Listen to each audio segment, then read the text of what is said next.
Op het wetter krijgen beteljende gasten op de skippen al een aardige indruk van wat Scootjesielen eens is. Er wordt hopen op een soort spektakel, maar het zien IFKS-scootjes op die Lietse Kralingerplas. Na een spectaculair begin met een tal parachutisten jouwt de Wienem Liekwoldel. Het plaatsje is er net minder om.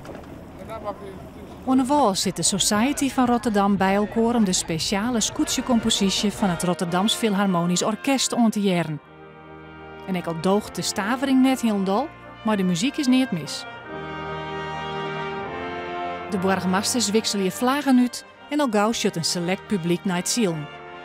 Al had lang net elke in de liekevolle omtinken voor, want er moet ik net werken worden. Ik denk dat het 99,9% zaken doen is. Ik kom hier naartoe en ik dacht bij mezelf, nou, ik ga hier met een band met een Fries accent vertellen over de geweldige wedstrijd. En ik ben gaan kijken en dat leek wel een schilderij. Ik zag niks gebeuren. Het is weer stil, dus wat doen we hier? Maar het is erg gezellig. Nou, we hebben net even gekeken en we zagen wat mensen aan dek, heerlijk zonnen. En ik zag er een paar voorbij komen, het zag er prachtig uit. Boeten de VIP-tinten is het rijstig. Heel rijstig.